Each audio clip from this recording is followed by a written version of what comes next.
Assalamualaikum warahmatullahi taala wabarakatuh. Hari ini 2 Ramadan kami datang ziarah Masjid Amal, Masjid Ibnu Abbas,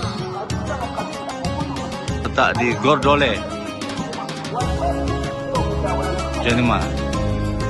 Dan sekarang sedang berlangsung kuliah.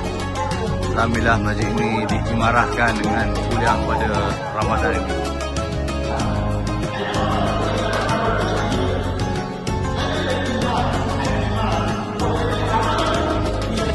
Alhamdulillah ini pagi 2 Ramadan ini terlihat Masjid Abbas, dan dari bahagian di belakang ini lah untuk bahagian muslimat.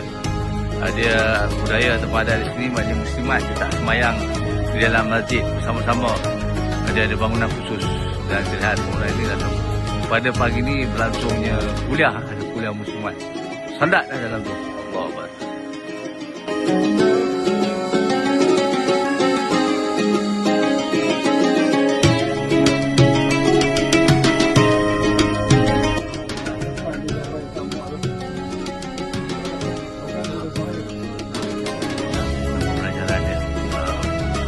Syekh ataupun guru yang mengajar ni pun duduk dalam tirai, dan muslimat ni yang mengajar pun tidak menghadap